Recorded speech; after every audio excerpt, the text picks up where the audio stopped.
ನಾವು ಜಪ ಮಾಡಿದ್ರೆ, ಚಾಂಟಿಂಗ್ ಮಾಡಿದ್ರೆ ಎಷ್ಟು ವರ್ಷ ಮಾಡ್ತಿರ್ತಾರೆ ಕೆಲವರು.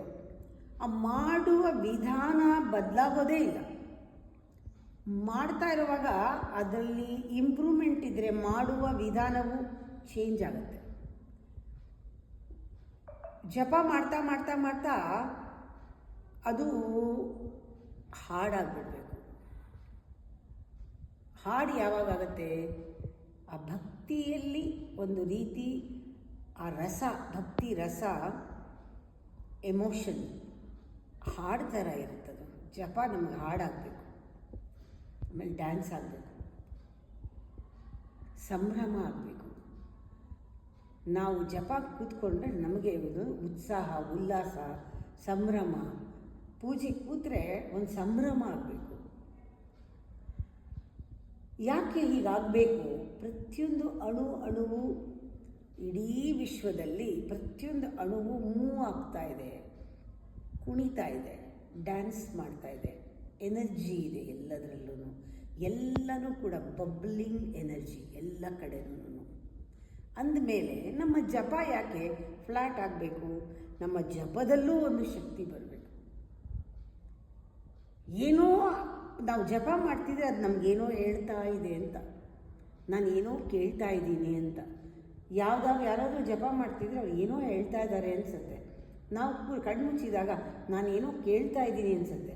ಅರ್ಥ ಆಗದೆ ಇದ್ರೂ ಪರವಾಗಿಲ್ಲ, ನಿಮ್ಮ ಪಾರ್ಟಿಸಿಪೇಷನ್ ಬಹಳ ಮುಖ್ಯ. ನೀವು ಎಷ್ಟು ಇನ್ವಾಲ್ವ್ ಆಗ್ತೀರಾ ಜಪದಲ್ಲಿ, ಆ ಪ್ರಾಸೆಸ್ಗಿಂತ ಪಾರ್ಟಿಸಿಪೇಷನ್ ಮುಖ್ಯ. ಪ್ರಾಸೆಸ್ ಅಂದರೆ 100 ಹೇಳಿ ಮುಗಿಸು, ಇದು ಪ್ರಾಸೆಸ್. 48 ದಿನ ಹೇಳಿ ಮುಗಿಸು, ಇದು ಪ್ರಾಸೆಸ್. ಇದ್ರ ಫಲ ಏನು ಸಿಗುತ್ತೆ? ಫಲಶ್ರುತಿ ಓದ್ಕೊಳ್ಳೋದು. ಈ ಫಲ ಸಿಗೋವರೆಗೂ ನಾನು ಮಾಡ್ತೀನಿ ಅಲ್ಲ, ಪ್ರಾಸೆಸ್ನಲ್ಲಿ ಫಲ. ಆದರೆ ನಾನು ಹೇಳೋ ಜಪ ಇಟ್ ಸೆಲ್ಫ್ ಈಸ್ ಪುಷ್ಪ. ಜಪವೇ ಪುಷ್ಪ. ಫಲ ಏನು? ಪೂಜೆ ಮಾಡಿದ್ಮೇಲೆ ಹೂ ತಗೊಳ್ಳೋದು ಬೇರೆ. ಜಪವೇ ಪುಷ್ಪ ನಿನಗೆ, ಜಪವೇ ಫಲ. ಜಪ ಮಾಡೋದೇ ಫಲ, ಆಮೇಲಲ್ಲ. ಅದಕ್ಕೆ ನಾನು ಹತ್ರ ಬಂದಾಗ ನಾನು ಟ್ರೆಡಿಷನಲ್ ಮೆಥಡ್ ಹೇಳ್ಕೊಡೋದೇ ಇಲ್ಲ. ನಾನು ಹೇಳ್ಕೊಡೋದು ನಾನು ಏನು ಅನುಭವಿಸ್ತಾ ಇದ್ದೀನಿ ಅದನ್ನು ಶೇರ್ ಮಾಡ್ತೀನಿ. ಈ ಥರ ಮಾಡಿ ಚೆನ್ನಾಗಿರುತ್ತೆ. ನಾವು ಹೇಳ್ತಾ ಇರ್ತೀವಿ ಲಲಿತಾ ಸಹಸ್ರನಾಮ, ಏನೋ ದಡ ಅಂತ ಒಂದು 4 ಜ್ಞಾಪಕ ಬರುತ್ತೆ, ಅದೇ ಹಾಡಾಗುತ್ತೆ. ಪುಷ್ಕಲಾನಂದ ಕಲಿಕಾ ಪ್ರೇಮ ರೂಪ ಪ್ರಿಯಂಕರಿ, ಅದೇ ಒಂದು ಹಾಡಾಗ್ಬಿಡುತ್ತೆ. ಅದು ಮಂತ್ರ, ಒಂದೊಂದು ನಾಮ ದೇವಿದು ಹೆಸರೇ ಬಂದ್ಬಿಡುತ್ತಲ್ಲ, ಹಾಡೇ ಆಗ್ಬಿಡುತ್ತಲ್ಲ. ಅದಕ್ಕೆ ಮಂತ್ರ ಆಬ್ಜೆಕ್ಟ್ ಏನು ಅದು ಇಟ್ಕೊಂಡು ಹೀಗಾಗಬೇಕು ಅಂತ ಮಾಡೋದಲ್ಲ. ಅದೊಂದು ಟೂಲ್, ಯಾವುದಕ್ಕೋ ಒಂದಕ್ಕೆ ಟೂಲ್ ಅಲ್ಲ. ಮಂತ್ರನೇ ಎಲ್ಲ.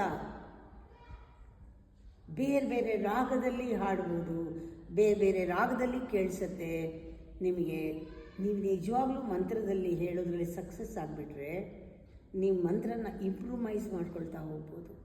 ಅದರಲ್ಲಿ ಮೆಡಿಟೇಷನ್ ಮಾಡ್ಬೋದು, ಎಷ್ಟೊಂದು ಡಿವೈಸಸ್ ಕಂಡುಹಿಡ್ಕೋಬೋದು.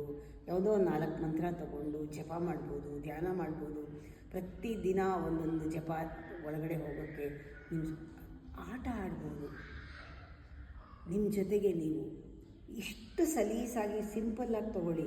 ಏನೋ ಒಂದು ದೊಡ್ಡ ವ್ರತ ಅಂತ ಮಾಡಿಕೊಂಡು ಶೋ ಮಾಡಿಕೊಂಡು ಉಪವಾಸ ಮಾಡಿಕೊಂಡು ಆಮೇಲೆ ಕಾಯಿಲೆ ಬರ್ಸ್ಕೊಂಡು ಅಲ್ಲಿ ಏನೂ ಆಗದೆ ಸುಮ್ಮನೆ ಟೈಮ್ ವೇಸ್ಟ್ ಮಾಡಬೇಡಿ. ಆನಂದವಾಗಿರೋದನ್ನು ನೋಡಿ.